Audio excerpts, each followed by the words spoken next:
talked about quadratic functions before. We've talked about factoring before, possibly briefly. We're going to focus more on kind of the graphing and the properties around what would make a parabola look a little bit different. So some terms that are helpful, we've seen x-intercepts before, we've seen y-intercepts before. Kind of the new terms is the axis of symmetry and the vertex. One kind of cool property of parabolas is regardless of what you do, if you move it, if you stretch it, or you shrink it, it still is symmetric about something. You could essentially fold it in half and it would match the other side of it. And so that thing that we could fold over is called the axis of symmetry. It kind of cuts the graph in half. And then the vertex is always going to be kind of the lowest point of the parabola or the highest point of the parabola. If we're doing applications questions, we talk about the vertex because it's the highest point that you would throw something before it kind of starts falling back to the ground. Now, this is general form. The most generic form of any quadratic is just if we have like 2x squared plus 3x plus 4. It has some advantage, but it's kind of its most generic form. There hasn't really been any factoring done to it or anything like that. And it's really hard to figure out where in the last slide that vertex is. I can't really know where that is by just looking at this equation. So we kind of bring in this new form of, okay, well, if I have something written like this, I get a lot of pieces of information about my quadratic. I get what my vertex is. It's h and k. And notice how it's going to be opposite of whatever's inside that function, just like we saw with transformations. But I get the vertex. If I have something in vertex form, I know exactly what the point of my vertex is. I can kind of get this into vertex form from general form, but other pieces of information is if I know what A is, I can know the direction that my graph is going, go up or down, and I can know kind of the stretch or the shrink. Okay, so now to get into how to specifically take something from general form, which doesn't have a whole lot of value, it has a couple of things that are nice, but into vertex form. And so how I do that is in order to identify my h is always going to be negative b over 2a from that general form. And then to find my k value, what I do is I take whatever that h is, that negative b over 2a, I put it into my original function, my original general form, and whatever that result is going to get me my k.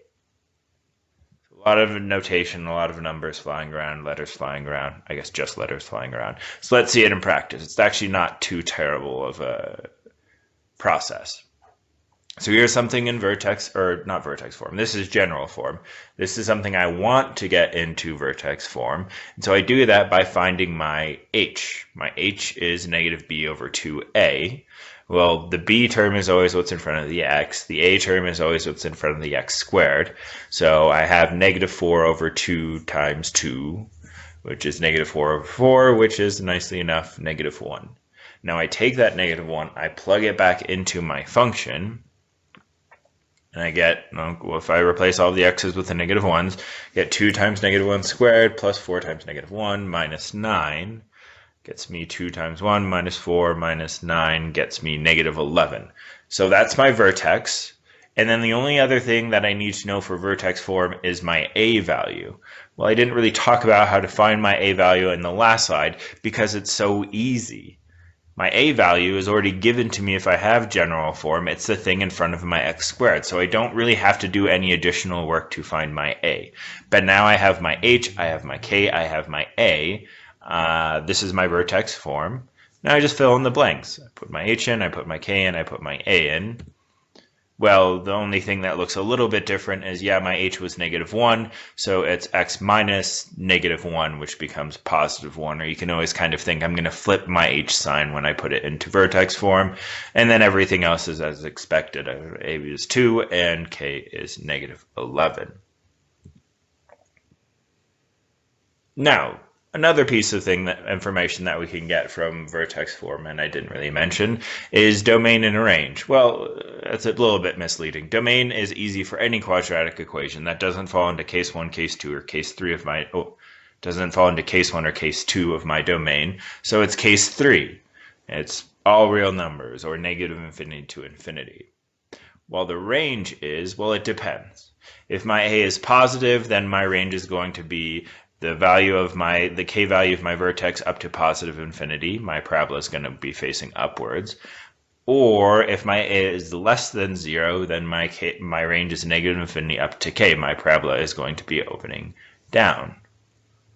So let's see this in practice.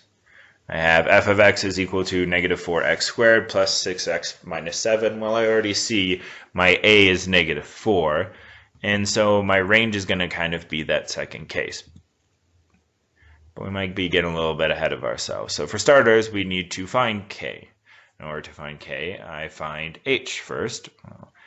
My b is 6, my a is negative 4, so negative b over 2a becomes negative 6 over 2 times negative 4, which I repeated for some reason. And then if I simplify that out, I get 3 over 4. Now I plug in 3 over 4 into my original function. Yes, I have kind of some gross fractions flying around, but it's just a basic order of operations question. And so my first fraction, if I do negative 4 times 3/4 squared, I get negative 9 over 4. My second fraction is 18 over 4. And then I'm subtracting 7. Then I kind of spared you the steps, but I would have to go about maybe doing some fraction, adding a fraction, subtracting a fraction, or if you have a calculator, they can usually just find the fraction for you. And my k is negative 19 over 4. Now, in order to find my domain and my range, well, my domain is given. It's always negative infinity to infinity. That's not too hard. And my range is going to be, as I've mentioned, it's going to be the second case. So a is less than 0. So my range will be negative infinity up to my k, which I found. My negative infinity, or my k is negative 19 over 4. Great. So now I know that if I have vertex form, it's very easy to find my domain and my range. Finding minimum, maximum is very similar to finding the domain and range, well, more specifically the range. So we're going to have two cases just like we did with range. If a is less than 0, we're going to have an absolute maximum at h comma k. If a is greater than 0, we're going to have an absolute minimum at h comma k. So instead of doing another example, let's kind of look at the one we did on the previous slide. F of x is equal to negative 4x squared plus 6x minus 7. Well, we already found what our vertex was. Our h was 3/4. Our k was, well, it was negative 19 over 4. But our range was negative infinity up to negative 19 over 4. Now, if you're kind of decent with what range means, you could probably already glean on what the answer is going to be with those two pieces of information. But let's do our due diligence and kind of say, okay, our a is less than 0, it's negative 4, so I'm going to have an absolute maximum at my vertex. Well, my vertex is 3/4 comma negative 19/4, and so that is my maximum. You're either going to have a maximum or a minimum. You won't have both. So if a is less than 0, your vertex is going to be your max. If a is greater than 0, your vertex is going to be a minimum, and you don't have to do any more work. We want to be able to take a quadratic equation or a quadratic graph of an equation, graph of a quadratic equation. That's the thing we're going to try and find. So that's what we have here. We have a graph of a quadratic equation, and now we're going to try and find the actual equation of it, the actual function. Well, for starters, the vertex is usually pretty doable to find. If it's not, then it's probably not going to be a question on your test. It should be very straightforward what your vertex is. So in this case, my vertex is negative 1, 3. And now the next things we have to think about is, well, singular. I have to figure out what my a is. Okay, well, my a has to be negative. I know that. And I'm going to kind of use an additional point to really find the value of a. It could be, sure, it might be 1, but it could be 2. We could be stretching by a weird value. So what we do to find that is we take the equation of the vertex equation, we plug in our vertex, and then we try and find our a. We don't know what our a is. So we plug in our point, 0, 2, plug in 0 for x, 2 for f of x, and now we just try and solve for a. We do a little bit of algebra. So 0 plus 1 squared gets me 1, so 1 times a is a. So then I know 2 is equal to a plus 1, and a is equal to negative 1. So like I mentioned, kind of a bit of a mental logic check. My graph is upside down, so I probably should have a negative value of a. So my final answer is f of x is equal to -1 times x plus 1 squared plus 3. Now, even if it doesn't explicitly tell you to find a, sometimes maybe a graph a is just 1, which seems kind of silly to go through this whole process. You need to, because quite often that's not the case. And even if it is the case, you kind of have to justify your steps and say, oh, look, I plugged in my value or my additional point. I found a, it happens to be 1, and so this is my final answer. The height of a rock that has been thrown off of a cliff can be modeled by h of t is equal to -16t squared plus 96t plus 112, and I assume that's in feet. When will the maximum height happen? What is the maximum height, and when will the rock hit the ground? Okay, so really 3 different questions here, but they all revolve around, well, everything but the last one revolves around vertex form. So let's find our vertex form. It's going to be -b over 2a, so -96 over 2 times -16, and -96 over -32, which is 3. And then in the context of the problem, that's seconds. That's my time. So that's how long it's going to take for it to reach a maximum height. That's how long it's going to take. Now, in order to find the maximum height, well, that's going to be the k value. So to find my vertex, I'm going to plug in 3 into those spots, multiply through, and yeah, I included my units. I have 256 feet is the maximum height of the rock. Now, the last one, the first two are kind of like, okay, yeah, I see a quadratic. I probably need to find my vertex. That's the route I'm going to take. The last question, I kind of have to think for a little bit.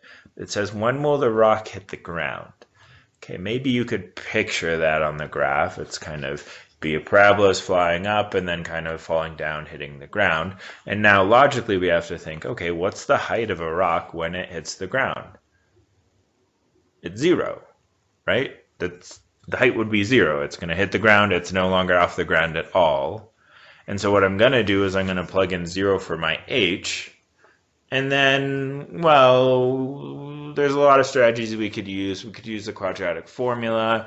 We could use the completing the square. We could use factoring. I think I use the quadratic formula. If I haven't shown the quadratic formula in this course, then use factoring. That's perfectly fine. We'll talk about the quadratic formula later, if that's the case. All of that aside, my answer is t is equal to -1 and 7. Okay, well, that's weird. It only should probably be hitting the ground once, unless maybe it skips, but let's assume it doesn't skip. So we got to make sense of these answers. Well, the first answer is a negative time, so that probably doesn't make sense. So we're actually only going to use the second value. The rock will hit the ground in 7 seconds. That's the end of this section.